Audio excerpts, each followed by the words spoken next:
तेलंगाना राज्य विधानसभा की कार्यवाही तीसरे दिन भी निर्भर रूप से चली। बजट पर प्रश्नकाल दौरान सदस्यों द्वारा पूछे गए सवालों का उत्तर देते हुए मंत्री गंगुला कमलाकर ने स्पष्ट किया कि अंतरजातीय विवाहों तथा प्रेम विवाह रचाने पर भी कल्याण लक्ष्मी शादी मुबारक योजना लागू होगी है। मंत्री गंगुला कमलाकर ने कहा कि प्रेम विवाह रचाई महिलाएं भी सरेआम इस योजना के लिए आवेदन कर सकती हैं। किसी संदर्भ में प्रेम विवाह रचाकर लड़की के घर से चले जाने पर भी उस लड़की की माता को भी योजना राशि दी जाएगी। उन्होंने बताया कि कोरोना फैल कर राज्य में समस्या आने पर भी कल्याण लक्ष्मी योजना तथा शादी मुबारक योजना नहीं रोकी गई है। उन्होंने कहा कि लड़कियों को दी जाने वाली योजना कभी कभी रोकी नहीं जाएगी। ప్రభుత్వంకు వచ్చిన తర్వాత వెనువెంటనే నిధులు లేక ఆగిపోయిన సమస్య లేదు అధ్యక్ష.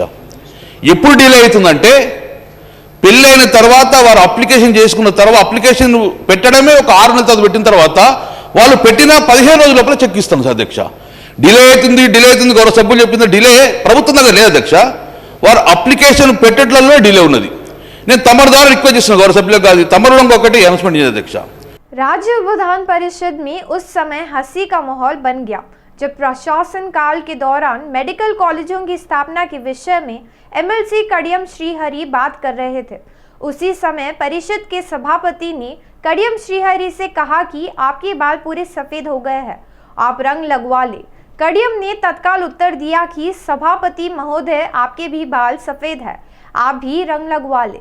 बस इसी बात पर पूरा सदन टहलने लगाते हुए हंसने लगा। इस हंसी मजाक के बाद एमएलसी कडियम श्रीहरि ने सफेद बाल कहकर मंत्री हरीश राव पर चुटकुले छोड़े। उन्होंने बताया कि हरीश राव मुझसे कुछ वर्ष ही छोटे हैं, लेकिन उन्हें भी सफेद बाल आए हैं। क्या वे रंग पोत कर मैनेज कर रहे हैं? इस बात पर पूरा सदन जोर जोर से ठहाके लगाकर हंसने लगा। कंक्लूड करना साहब, आपका बाल सफेद है, मेरे बाल भी सफेद है, थोड़ा ज्यादा टाइम देना। अपने पीछे हरीश राव साहब भी आ रहे हैं, उनका बाल भी सफेद हो रहा। ज्यादा काम करता सर, जो लोग ज्यादा काम करते हैं वो लोगों का बाल जल्दी में सफेद हो जाता। सर मैं फारूक साहब देखता हूँ साहब। हैदराबाद ग्रेटर में सड़कों के विस्तारीकरण के लिए जीएचएमसी ने भू अधिग्रहण प्रक्रिया को तेज कर दिया है। जीएचएमसी के नगर में प्लास्टिक निषेध की अमलवारी के संबंध में और एक महत्वपूर्ण निर्णय लिया है। कल संपन्न जीएचएमसी की स्थायी समिति की बैठक में 75 माइक्रोन से कम मोटाई वाली प्लास्टिक की थैलियों आदि को प्रतिबंधित करवाने के प्रस्ताव को मंजूरी दी गई है। जीएचएमसी ने सड़क विस्तारीकरण के लिए भू अधिग्रहण की प्रक्रिया तेज कर दी है। रहमतनगर पीजीआर प्रतिमा चौराहे से सड़क मार्ग के विस्तारीकरण के लिए 54 निर्माणों को हटाने की मंजूरी मिल गई। कारपोरेट सामाजिक जिम्मेदारी के अंतर्गत यूनाइटेड ऑफ हैदराबाद संस्था ने मूसापेट के समीप मुत्कलवा चरवो को मियाँपुर से गुरुनाथ तालाब को विकास एवं संरक्षण के लिए कमर कस ली है। उस संस्था को 2 वर्षों तक विकास कार्य करने होंगे।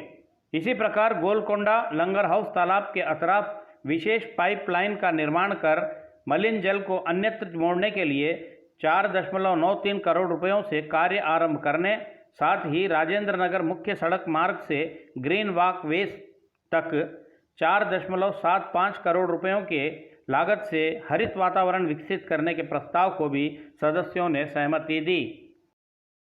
अधिकारियों ने निर्णय लिया कि सार्वजनिक नोटिसों द्वारा इस संबंध में अंतिम फैसला किया जाएगा। यह भी बताया जा रहा है कि स्वच्छ सर्वेक्षण 2022 में उत्तम रैंक हासिल करने के लिए ही सरकार ने यह निर्णय लिया है। केंद्र सरकार के दिशा निर्देशानुसार इस समय नगर में 50 माइक्रोन से कम मोटाई वाले प्लास्टिक पर प्रतिबंध लागू है, लेकिन इसकी अमलवारी कहां हो रही है इसके कोई प्रमाण नहीं है। इसके बावजूद और एक निर्णय लेने से बात पर काफ़ी चर्चा बन गई है। या ऐसा हो तो तेलंगाना हरित निधि के अंतर्गत ट्रेड लाइसेंस के शुल्क में 1000 रुपये अतिरिक्त वसूलने का भी समिति ने निर्णय लिया है। हैदराबाद नगर में 80,000 तक ट्रेड लाइसेंस है। अब इन्हें प्रतिवर्ष 1000 रुपयों का अतिरिक्त भार वहन करना निश्चित है। किस वर्ग के व्यापारियों से हरित शुल्क वसूला जाएगा, इस पर अभी स्पष्टता आनी बाकी है। जीएचएमसी के इस चालू सत्र में बजट का नाम तक नहीं लिया गया। सामान्य एजेंडे पर ही चर्चा की गई। आगामी 20 दिनों में वित्त वर्ष समाप्त हो रहा है। अब तक भी स्टैंडिंग कमेटी ने वित्त प्रस्तावों को पेश नहीं किया। इसकी भी सर्वत्र आलोचनाएं सुनाई दे रही है। नवंबर में ही वित्त प्रस्तावों को वित्त विभाग जीएचएमसी आयुक्त को सौंपेगा, ऐसा पता चला है। इतना ही नहीं, अधिकारियों ने महापौर को बजट की जानकारियां भी अब तक नहीं दी है। हैदराबाद नगर में रात के समय होने वाली सड़क दुर्घटनाओं को कम करने के लिए हैदराबाद नगर यातायात पुलिस ने नए चालान की अमलवारी आरंभ कर रही है। इस कार्यवाही के अंतर्गत हैदराबाद नगर के मलकपेट, हैबिट्स, कोटी, Tirumalagiri, Boinpally, Secunderabad, jubilee hills, Banjara hills, Bahadurpura क्षेत्रों में 12 स्थानों पर बड़े बड़े भारी बैरिकेड लगाए गए हैं। यह सभी बैरिकेड बुधवार की रात से ही उपलब्ध हो गए हैं। प्रत्येक बैरिकेड के पास एक यातायात होमगार्ड तथा एक पुलिस जवान रात से सुबह 4 बजे तक अपनी ड्यूटी निभाएंगे। दुर्घटनाओं को नियंत्रित करने के लिए पहले अधिक हादसे होने वाले स्थानों पर स्पीड ब्रेकर तथा रंप ट्रिप लगाने का विचार किया गया था। यह ऐसा हो तो राजमार्गों के नियमानुसार रफ्तार निरोधकों का निर्माण नहीं किया जा सकता। यदि ऐसा करना हो तो 1 वर्ष की अवधि में कितने हादसे हुए और कितने लोगों की जान गई आदि विषयों की जानकारी राष्ट्रीय राजमार्ग विभाग को सौंपना होता है। इनके द्वारा जांच एवं समीक्षा करने के पश्चात ही इसकी अनुमतियां दी जाती है, लेकिन यह सब प्रक्रिया पूरी होने तक 2-3 वर्षों का समय लग जाता है। इसी कारण नगर यातायात पुलिस ने बैरिकेड लगाकर वाहन चालकों की रफ्तार धीमी करने का यह नया फार्मूला निकाला है और इस संबंध में निर्णय लिया है। तेलंगाना सरकार द्वारा पुलिस विभाग में 18,000 से अधिक पदों की भर्तियां करने के लिए हेतु हरी झंडा दिखाने से राज्य के पुलिस महानिदेशक महेंद्र रेड्डी ने युवाओं को मुफ्त प्रशिक्षण देने की अधिकारियों को आदेश दिया। राज्य के पुलिस महानिदेशक महेंद्र रेड्डी ने इस संबंध में राज्य के सभी कमिश्नरेटों, जिला परिधियों में विशेष शिक्षण शिविरों को स्थापित करने के निर्देश दिए। उन्होंने बताया कि फ्रेंडली पुलिसिंग के अंतर्गत युवाओं को प्रशिक्षण देकर उन्हें रोजगार के लिए आवेदन करने जैसा तैयार करने की बात बताई गई है। बीते 7 वर्षों से जिन जिलों पर जिन स्थानों पर उम्मीदवार रहते हैं तथा उन कमिश्नरेट परिधियों में रहने वालों को ही पुलिस अधिकारी मुफ्त प्रशिक्षण देंगे। इसके साथ ही प्रशिक्षण प्राप्त करने वालों को रहने की भी सुविधा मुहैया कराई जा रही है। गरीब तथा मध्यम वर्ग के लोग इस प्रशिक्षण शिविरों का उपयोग कर रोजगार हासिल कर रहे हैं। तेलंगाना राज्य में राजनीतिक समीकरण तेज गति से बदल रहे हैं। कल परसों तक मौन रहे मुख्यमंत्री केसीआर जनता पर वरदानों की बारिश कर रहे हैं। इससे यह संभावना है कि व्यक्त की जा रही है टीआरएस सरकार समय पूर्व चुनावों की मांग की ओर आगे बढ़ रही है। राजनीतिक विश्लेषकों का मानना है कि टीआरएस सरकार समय पूर्व चुनाव के लिए आगे बढ़ रही है। उनका यह भी मानना है कि कई मुद्दों पर केंद्र सरकार के साथ विवादों के चलते इसी को खाक बना करके टीआरएस सरकार समय पूर्व चुनाव करवाने का रास्ता अपना रही है। ज्ञातव्य है कि वर्ष 2014 में पहली बार सत्ता में आई टीआरएस सरकार 5 वर्षों का कार्यकाल पूर्ण होने से पूर्व ही 6 सितंबर 2018 को विधानसभा भंग कर दी थी। उसी वर्ष दिसंबर माह में चुनाव मैदान में कूदकर पुनः सत्तासीन हुई टीआरएस पार्टी। ऐसा हो तो दिसंबर 2023 तक टीआरएस पार्टी की सरकार चल सकती है, लेकिन सूत्रों का कहना है कि मुख्यमंत्री केसीआर इसके पूर्व ही चुनाव के लिए जाने की व्यूह रचना रच रहे हैं। हाल ही में भारी बजट, दलित बंधुओं को अधिक महत्व देना, कल विधानसभा में रोजगारों की घोषणा करना आदि यह सब उसी रास्ते में आते हैं। यह कहकर अफवाहों का बाजार काफ़ी गर्म है। यह भी बात सुनाई पड़ रही है कि टीआरएस केंद्र सरकार पर अपना गुस्सा उतारने के लिए भी विधानसभा भंग करेगी, ऐसी केसीआर का उनका विश्वास है। यह सब संभावनाएं, उम्मीदें, आंकलनों को सच होता देखने के लिए हमें कुछ दिनों तक इंतजार करना होगा। कुतुबुल्लापुर से नियमों के विरुद्ध स्थापित किए गए वाइन शॉप के हटाने की मांग करते हुए महिला कांग्रेस ने सड़कों पर उतरकर अपना विरोध प्रकट किया। कुतुबुल्लापुर की कांग्रेसी नेता कंदाड़ी ज्योत्सना शिवारेड्डी ने यहां विरोध प्रदर्शन किया। ज्योत्सना के नेतृत्व में आयोजित इस विरोध प्रदर्शन में भारी पैमाने पर महिला कार्यकर्ताओं ने भाग लिया। महिलाओं ने आक्रोश व्यक्त करते हुए बताया कि विद्यालयों के समीप शराब की दुकानें स्थापित करना नियमों के विरुद्ध है। उन्होंने तत्काल वाइन शॉप को वहां से उठा देने की मांग की। इस अवसर पर महिलाओं ने शराब की बोतलें फोड़ दी। इस विरोध प्रदर्शन की सूचना मिलते ही वहां पहुंची पेट बशीराबाद पुलिस ने महिलाओं को समझा बुझाकर शांत करवाया और वाइन शॉप को हटाने के संबंध में कार्रवाई करने की आश्वासन दिया। పర్మిషన్ లేకుండా నడుస్తున్న వైన్ షాప్ ని వెంటనే తొలగించాలి. పర్మిషన్ లేకుండా నడుస్తున్న వైన్ షాప్ ని వెంటనే తొలగించాలి. స్కూల్ ముందున్న వైన్ షాప్ ని వెంటనే తొలగించాలి. देश के 5 राज्यों में हुए विधानसभा चुनावों में भारतीय जनता पार्टी की जीत पर तेलंगाना भारतीय जनता पार्टी ने हर्ष प्रकट किया है।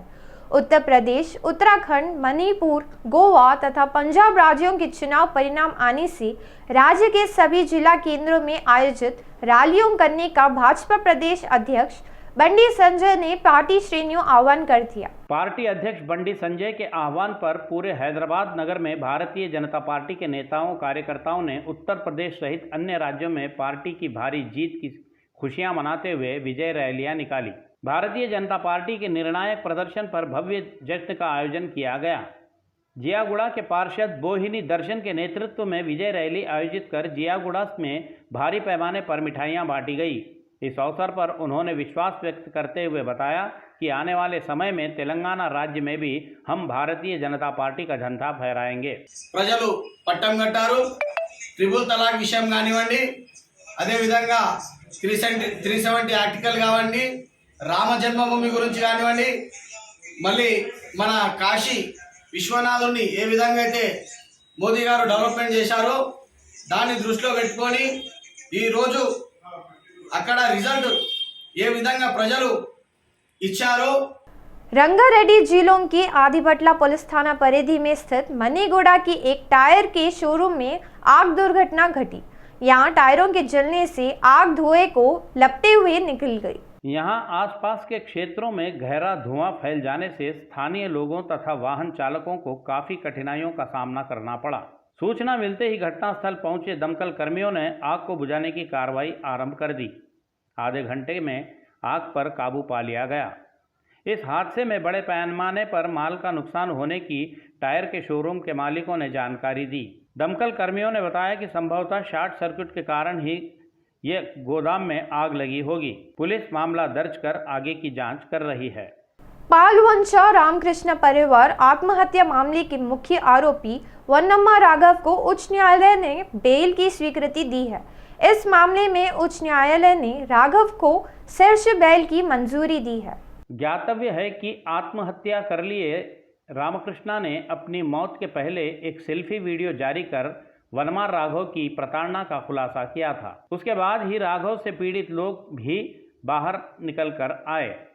साथ ही विपक्षी दलों ने राघव के खिलाफ कार्रवाई करने की मांग करते हुए आंदोलन एवं विरोध प्रदर्शन किए थे।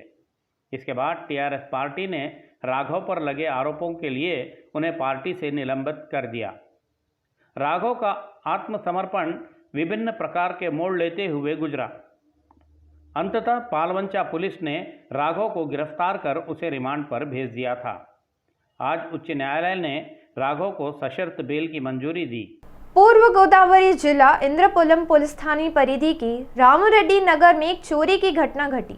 यहां कुछ अज्ञात चोरों ने एक मकान से 40 तोले सोने के आभूषण तथा 5 किलो चांदी को चुरा ले गए। गंगनापल्ली पंचायत परिधि में रात को घर में किसी के न रहते समय चोरों ने घर के दरवाजे तोड़कर भीतर घुसे और चोरी की घटना को अंजाम दिया और 40 तोले सोना तथा 5 किलो चांदी के आभूषण उठाकर ले गए। सूचना मिलते ही पुलिस ने घटनास्थल पहुंचकर चोरी की घटना का जायजा लिया और आज जांच पड़ताल आरंभ कर दी।